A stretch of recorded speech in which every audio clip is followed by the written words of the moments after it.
Olha, em audiência na Câmara dos Deputados, o ministro da Fazenda, Fernando Haddad, classifica o bate-boca com deputados da oposição como molecagem e diz que dar calote ou vender patrimônio público não é política fiscal responsável. A discussão se dá no momento em que Fernando Haddad precisa dos parlamentares para fazer andar o pacote de aumento de impostos enviado pela equipe econômica, Marcelo da Fonseca. Essas desavenças políticas aí podem interferir ou já estão interferindo no andamento das medidas econômicas, principalmente essa polêmica em relação ao IOF. Bom dia para você. Bom dia, Eustáquio. Bom dia, amigos do Conversa. Bom dia a todos os ouvintes. Eustáquio, todo esse debate político, às vezes até mais acalorado, ele faz parte do jogo. É muito normal que deputados de oposição critiquem o ministro, que o ministro também rebata. Isso tudo é parte do jogo democrático. Né, os deputados que foram para confrontar o Haddad, realmente eles têm essa função de apresentar seus problemas. Eu acho que o Haddad, ele conseguiu apresentar algumas propostas que podem ser positivas, né? A taxação das bets aumentar a taxação das bets, pode ter algum recurso maior, acabar com algumas isenções fiscais, discutir isso no Brasil é importante. Agora, o problema maior que eu vejo, e aí é muito difícil, mesmo os petistas conseguirem defender o Haddad, é que dá sempre a impressão que o governo faz tudo na base do improviso. O governo tem um plano, aumenta o IOF sem discutir com ninguém, e aí no mesmo dia volta atrás. Recebe porrada de todo mundo, do setor produtivo, dos deputados, e aí desiste da ideia e muda. Passa alguns dias, o governo lança uma nova proposta, só que também não é discutido a fundo. É tudo feito de forma muito improvisada. E assim, o Haddad tem algumas cenas dele, algumas falas dele, que ele parece falar mentira pra população, pros deputados. E fica muito feio ver o Haddad falar algumas coisas. Sabe, ele falar com o Nicolas que seu vídeo que teve 300 milhões de visualizações, teve a ajuda das Big Techs. Ele consegue provar isso? Ou é uma fake news que ele está falando no Congresso Nacional? O Haddad tem algum indício para provar que o Nicolas teve alguma ajuda das Big Techs para fazer esse vídeo, para bombar esse vídeo? E o pior, ele falar que não tem nem 300 milhões de pessoas que falam português. Como que esse vídeo teve 300 milhões de visualizações? Ministro, provavelmente ele deve saber isso, né? Não é possível. Alguém pode ver o vídeo mais de uma vez, ministro. As pessoas, os usuários de redes sociais, podem ver o vídeo 10, 15, 20 vezes se quiser. Então, assim, chega a ser até um insulto, né? Inteligência alheia, algumas coisas que o Haddad fala. E aí é muito difícil defender, porque parece um pouco de incompetência, mistura um pouco de falsidade mesmo, e aí ele recebe as críticas de forma muito merecida. Ô Rita Mondinho, você está otimista de que essas compensações, vamos dizer assim, vão dar certo, né? Aumentar os impostos para não aumentar, outros impostos para não aumentar o IOF? Bom dia para você. Bom dia, Eustáquio. Desde o início eu falei que foi uma coisa assim, como disse o Marcelo, improvisada. Tipo assim, nós precisamos de tantos bilhões para fechar o orçamento esse ano para a gente cumprir o arcabouço fiscal. Aí eles saíram procurando o que a gente pode fazer para conseguir esse dinheiro. Parece que é assim que esse governo atua. Vamos aumentar o IOF, aí vem a ignorância, a falta de conhecimento. O IOF é um imposto regulatório. Eles deveriam ouvir o presidente do Banco Central, falar, cabe aumentar essa alíquota, porque nós estamos falando de um imposto que incide sobre todas as operações, que pode incidir sobre todas as operações financeiras. Nós estamos falando de câmbio, nós estamos falando de crédito, nós estamos falando de investimento, ou seja, nós estamos falando da vida da pessoa. E aí você onera, você aumenta o custo para as pessoas, você tira a liberdade de ir e vir do seu dinheiro com imposto. Você pode aumentar o crédito, onerar o crédito em até 40%. Você começa a cobrar imposto sobre a sua aposentadoria privada. Então é um negócio que não tem base racional. Ao invés de vamos tentar fazer algo estruturante, que é a palavra que eles estão usando, né? Estruturante. Só que estruturante é adequar as despesas ao orçamento, adequar as despesas às receitas. Eu morro de rir que esse governo fala assim, não, nós estamos crescendo 3,4%, o PIB do primeiro trimestre cresceu 1,4%, é o melhor crescimento de PIB dos últimos anos. Mas como que houve esse crescimento? Esse é o crescimento de má qualidade, é um crescimento baseado baseado no aumento da dívida pública por causa dos programas sociais. É um crescimento baseado na má qualidade do investimento público, que ao invés de ser transformado em educação, saúde, segurança, infraestrutura, está sendo transformado em N programas de auxílio.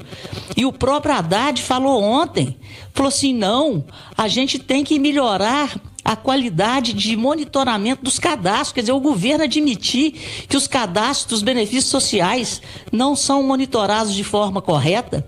A gente vê o que está acontecendo no INSS. Então, são problemas estruturais dentro de casa, de falta de vontade política de gastar com qualidade e com responsabilidade o dinheiro do contribuinte.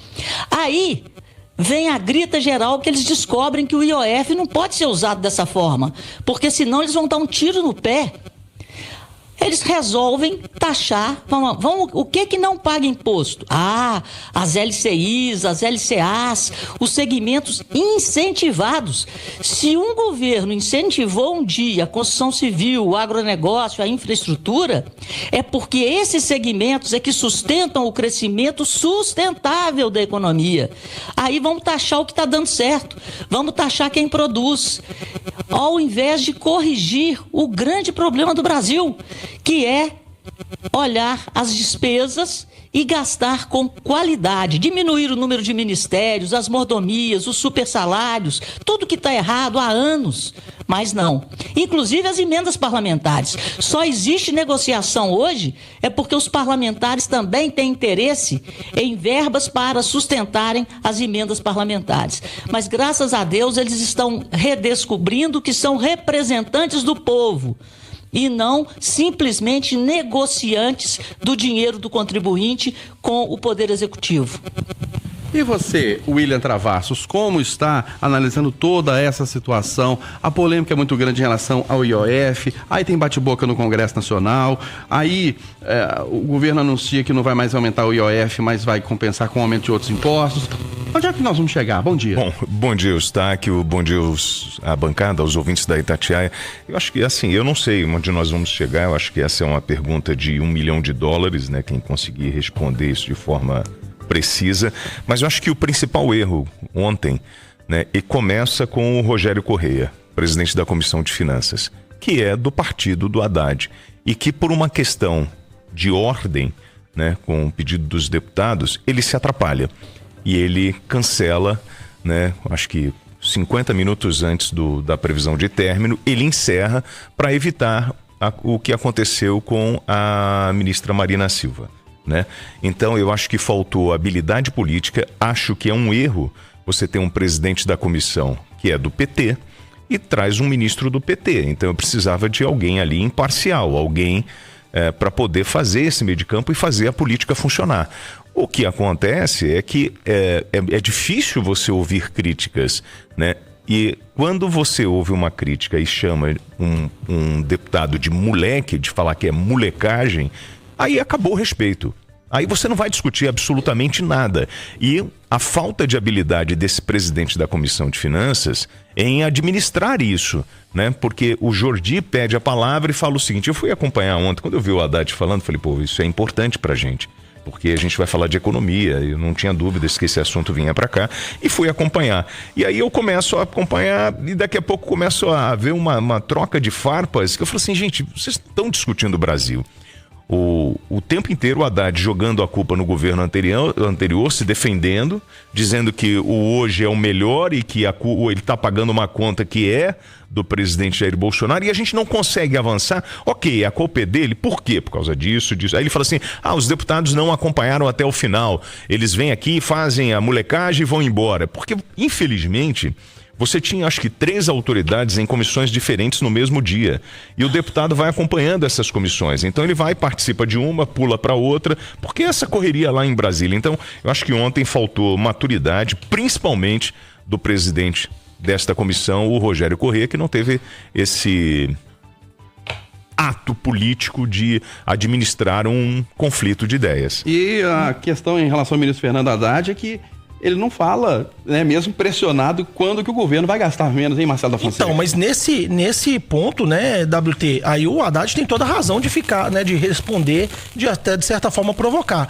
Porque quando um deputado, né, o Nicolas é um deputado muito combativo, né, sabe usar a retórica muito bem. Quando o Nicolas faz várias provocações e críticas ao Haddad, e aí quando o Haddad vai responder, o Nicolas não tá no plenário, aí o Haddad tem todo o direito de falar, olha, eu vim aqui para debater, fui provocado, fui questionado, e agora que eu tô, né, fazendo minha retórica, o parlamentar que me questionou não está aqui, então eu acho que aí o Haddad tem razão sim de mas apontar ele não pode que, chamar. olha, parece que o deputado Nicolas veio só para falar, para fazer o vídeo dele, e na hora de ouvir, ele não tá aqui. Mas então o tema não é esse. é de falar, é o local de expor ideias, mas também é o local de ouvir essas explicações. Sim, mas eu não quero saber o que ele achou da ausência do Nicolas.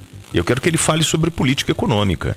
Ele está ali na frente de uma comissão e ele não pode chamar um deputado que um deputado está fazendo molecagem. Aí ele leva para o lado pessoal e aí a impressão que eu tenho é que a ideia é tumultuar e acabar com o assunto e a gente não discute o que é importante. Tudo bem, WT, mas você consegue entender que a gente está aqui num debate.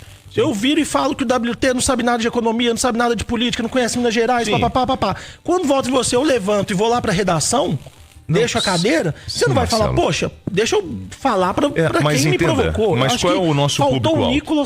Faltou o Nicolas priorizar a comissão que ele estava. Sim, Marcelo, se ele tinha outros compromissos, tinha algum compromisso mais importante, talvez, do que ouvir o ministro da Fazenda, né, que ele tanto criticou, eu acho que faltou também o Nicolas e alguns deputados de oposição ficarem ali para ouvir o que o Haddad está falando. Sim, aí quando o Jordi volta para responder, perdão, só para concluir, aí quando o Jordi volta, ele pede uma questão de ordem, porque aí o presidente pede para tirar a palavra, melhor, caçar a fala do Jordi, não colocar nos autos ali, e aí o Jordi fala o seguinte, então também tira a do ministro que falou que era uma molecagem do deputado. Aí se embananou tudo, aí virou uma confusão, realmente. Aí você vê a falta de habilidade com esse senhor que foi candidato à prefeitura de Belo Horizonte, que é um deputado do estado de Minas Gerais, o Rogério Corrêa. Oi, Rita. Mas eu só queria fazer uma observação aqui. Num momento tão delicado como esse, e o lado mais fragilizado nesse momento é o governo, porque eu acho que eles não vão conseguir emplacar essa medida provisória. Então o Haddad perdeu a oportunidade de, inclusive, dar um tapa de luva no Nicolas, se era isso que ele queria. Ele falou, o deputado não está aqui, mas eu vou responder para a sociedade brasileira. E aí ele poderia falar exatamente o que todo mundo quer ouvir. Que política econômica é essa que ninguém entende? Então eu acho que faltou a ele a cumprir com o seu cargo. O Nicolas é um representante do povo, como todos os outros que estavam ali. Então que ele respondesse, ainda podia ter dado um tapa de luvas no próprio Nicolas, se ele, né, tivesse vontade de falar o que ele não sabe o que falar. A minha conclusão é a mesma do WT. Ele estava doido para ir embora. Simples assim. Ô Rita, e aí a questão é essa, será que o Haddad tinha resposta? Porque eu tenho a impressão que ele não tem. Talvez se o Haddad fala, todas as vezes que a gente vê o Haddad dar alguma entrevista explicar, passam algumas horas, o próprio governo vai lá e joga tudo que ele fala na lata de lixo, né? O Haddad faz um anúncio, passam algumas horas, o presidente Lula, a ministra Gleisi, o ministro Rui Costa vão lá e tiram toda a credibilidade do Haddad. Então, realmente, nisso eu concordo com vocês. Talvez pro Haddad, né, usar o expediente de falar da ausência do Nicolas tenha sido melhor do que dar uma resposta que talvez ele seria criticado depois. Para além da falta de respeito que aconteceu com a ministra Marina Silva, será que ela também tinha respostas?